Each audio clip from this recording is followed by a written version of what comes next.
The Praying Hands. Back in the 15th century, in a tiny village near Nuremberg, lived a family with 18 children.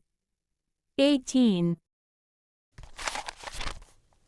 In order merely to keep food on the table for this mob, the father and head of the household, a goldsmith by profession, worked almost 18 hours a day at his trade and any other paying chore he could find in the neighborhood. Despite their seemingly hopeless condition, two of Albrecht Dürer the elder's children had a dream. They both wanted to pursue their talent for art, but they knew full well that their father would never be financially able to send either of them to Nuremberg to study at the academy.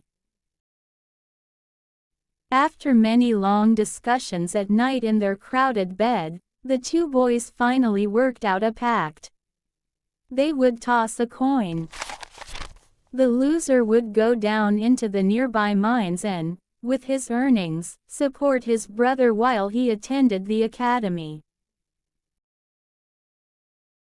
Then, when that brother who won the toss completed his studies, in 4 years, he would support the other brother at the academy, either with sales of his artwork or, if necessary, also by laboring in the mines. They tossed a coin on a Sunday morning after church. Albrecht Dürer won the toss and went off to Nuremberg.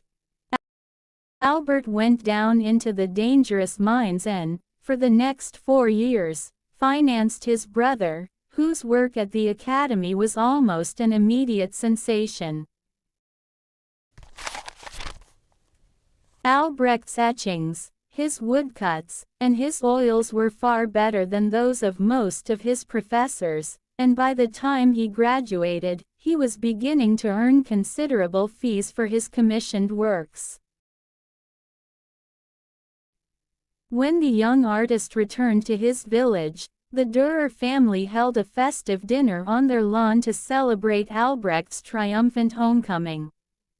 After a long and memorable meal, punctuated with music and laughter, Albrecht rose from his honored position at the head of the table to drink a toast to his beloved brother for the years of sacrifice that had enabled Albrecht to fulfill his ambition.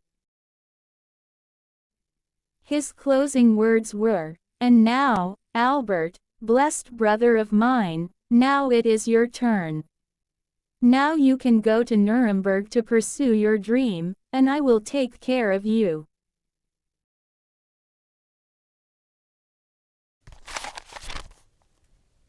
All heads turned in eager expectation to the far end of the table where Albert sat, tears streaming down his pale face, shaking his lowered head from side to side while he sobbed and repeated, over and over, "No, no, no, no." Finally, Albert rose and wiped the tears from his cheeks.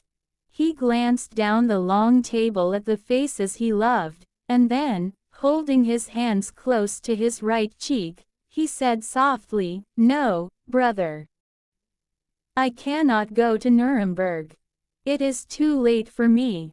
Look what 4 years in the mines have done to my hands."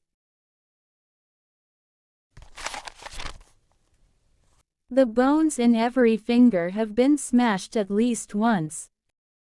And lately I have been suffering from arthritis so badly in my right hand that I cannot even hold a glass to return your toast. Much less make delicate lines on parchment or canvas with a pen or a brush. No, brother, for me it is too late. More than 450 years have passed. By now, Albrecht Dürer's hundreds of masterful portraits, pen and silver point sketches, watercolors, charcoals, woodcuts, and copper engravings hang in every great museum in the world, but the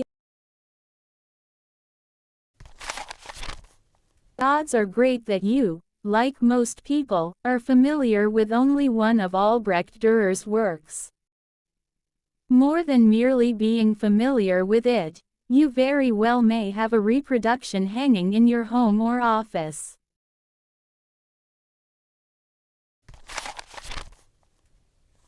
One day, to pay homage to Albert for all that he had sacrificed, Albrecht Dürer painstakingly drew his brother's abused hands with palms together and thin fingers stretched skyward.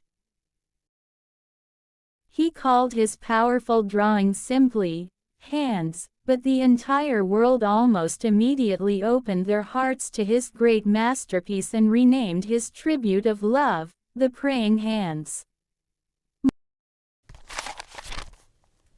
Moral: the next time you see a copy of that touching creation, take a second look. Let it be your reminder, if you still need one, that no one ever makes it alone.